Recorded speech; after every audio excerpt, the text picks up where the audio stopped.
Okay, I'm ready. Bonjour, Monsieur Ricard. Je m'appelle Céline et nous faisons une interview avec toi. Bonjour. Bonjour, monsieur. Je m'appelle Iya. Oui. Bonjour. Bonjour, monsieur, je m'appelle Xinhan. Allô? Je prépare 3 questions pour toi. Oui. Et première question est est-ce que vous pouvez donner une petite biographique comme votre âge, votre vie de naissance et puis vos inspirations quand vous étiez jeune? Donc, tu veux que je donne une petite biographie? Biographie, oui. OK. Donc, mon âge, ma date de naissance et, je n'ai pas compris le dernier élément. Date, âge et ensuite? Oui. OK. Je suis moniteur de français langue seconde à Marianopolis. Pour mon âge, j'ai 18 ans comme vous et je suis né dans les années 60 près de Montréal. Oui. Maintenant, ta dernière question, je n'ai pas compris. Qu'est-ce que tu m'as demandé? What do you want to know? The last thing I didn't understand. Comme les inspirations, like why you chose ce travail.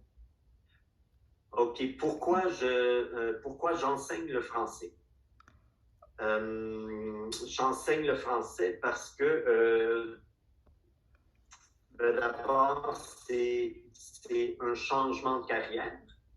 Parce que avant d'enseigner le français, je travaillais en édition scolaire pendant longtemps.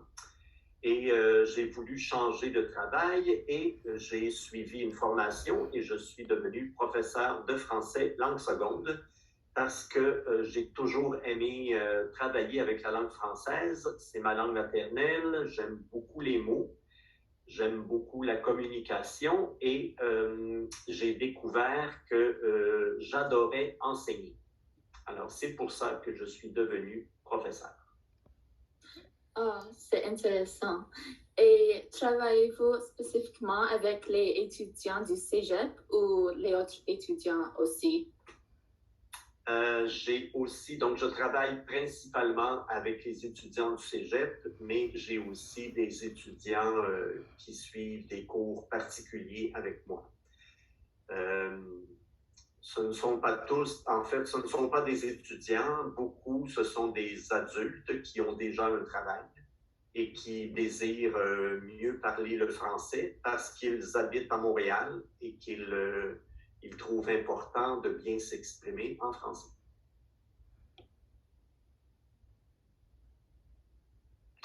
Voilà, bonjour monsieur. Ma première question, vous êtes engagé dans l'éducation du français depuis plusieurs années. En plus, quelle opportunité vous êtes vous lancé dans l'éducation du français au sujet?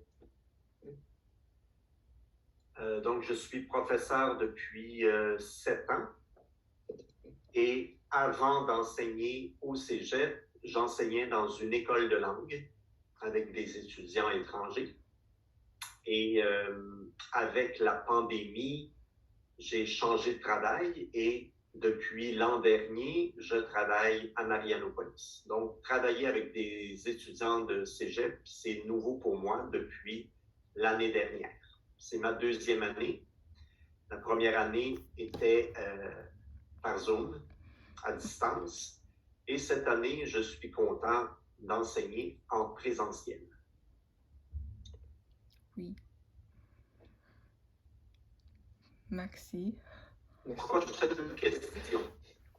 La prochaine question est depuis quand vous travaillez et quelle est la raison qui vous intéresse pour faire ce travail? Donc, la raison qui m'a poussé à devenir enseignant, c'est la curiosité. Je voulais réorienter ma carrière et j'ai fait une formation pour découvrir ce qu'est l'enseignement. Et j'ai tellement aimé ça que j'ai vraiment changé de travail et que je suis devenu professeur. Ok. Alors, tu es une professeure, mais c'est quoi votre principale morale de votre travail et quel a été votre plus grand obstacle dans votre travail? Quelle est la morale de mon travail? Oui, comme qu'est-ce que tu penses était le plus grand obstacle que tu as réconisé les morales de cet obstacle? Le plus grand obstacle. Je dirais que c'était travailler à distance. Quand on enseigne, l'enseignement, ça se passe quand on est vraiment en contact avec les personnes. Donc, ne pas être dans une classe, c'était un très grand obstacle et très frustrant. Et le plaisir d'enseigner, c'est être avec les personnes. Donc, c'était un obstacle, mais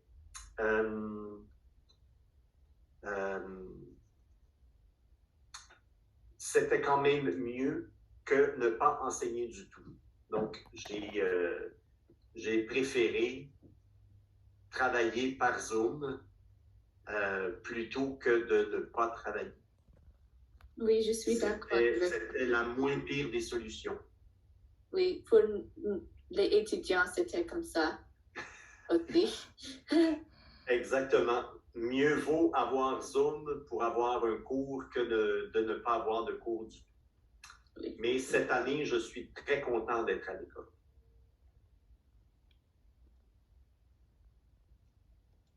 Alors, merci, monsieur. Ma deuxième question est selon vous, quel jouez-vous rend important dans votre croissance? Est-ce que tu peux répéter ta question? Sorry. Selon vous, peux-tu répéter, s'il te plaît? Can you repeat your question? Sorry. Selon vous, quel jouez-vous rôle important dans votre croissance? J'espère jouer un rôle important pour les élèves, pour leur faire aimer le français. Et dans ma vie professionnelle, les élèves, les étudiants jouent un rôle important parce que l'énergie que les élèves te donnent, tu peux leur redonner. Si les élèves n'ont pas d'énergie pour toi, c'est très difficile d'avoir de l'énergie pour eux. Donc, les étudiants sont très importants pour moi. Merci. Merci, monsieur Emma. Trois questions. Et selon vous, qu'est-ce que nous faisons pour améliorer les étudiants pour nous?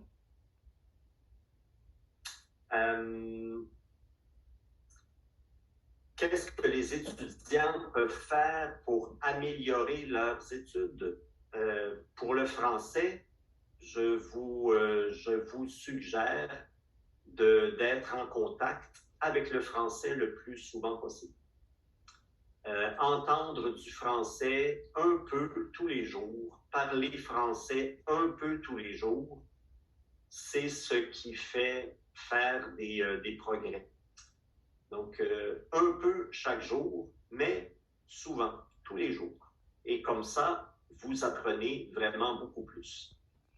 Et en fait, apprendre une langue, c'est surtout apprendre à communiquer. Donc, si on a envie de communiquer une nouvelle langue, c'est fantastique.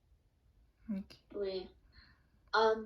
Croyez-vous que préserver le français au cégep est important pour la culture québécoise? Oui. Pourquoi?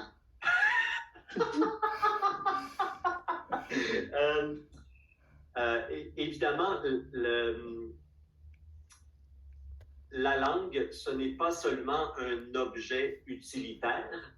La langue, c'est ce qui sert à, c'est ce qui unifie les personnes. Ça fait partie de la culture. Donc, enseigner le français au cégep dans un collège anglophone, c'est très important parce que ça permet d'avoir un point commun, d'avoir des connaissances communes et de pouvoir échanger. Et ça permet aux étudiants anglophones de Montréal ou aux étudiants étrangers de s'intégrer à la culture du Québec. Donc, c'est le français au collégial, oui, je trouve que c'est important. Merci, monsieur. Ma troisième question est quelles sont vos passions particulières d'inclure dans l'éducation du français? Qu'est-ce que est le plus important selon vous? Ce qui est le plus important, c'est l'ouverture d'esprit et la curiosité. Avoir envie d'apprendre. Apprendre une nouvelle langue, c'est intimidant. On peut avoir peur et c'est aussi très gênant parce que quand on ne connaît pas la langue, on est dépourvu, on est à la merci de la personne à qui on parle. On est vulnérable. Mais avec la curiosité et le désir d'apprendre, on peut aller plus loin et on peut vaincre sa timidité. Et c'est quelque chose de très important dans la vie d'une personne d'être capable d'aller plus loin que ses limites. Et apprendre une nouvelle langue, c'est aller plus loin que ses limites. Merci, monsieur. Merci. Merci, monsieur, pour votre temps. Ça me fait plaisir. Et je vous souhaite une bonne fin de session. Oui, merci beaucoup. Bonne journée. Monsieur. Bye. Merci. Bye.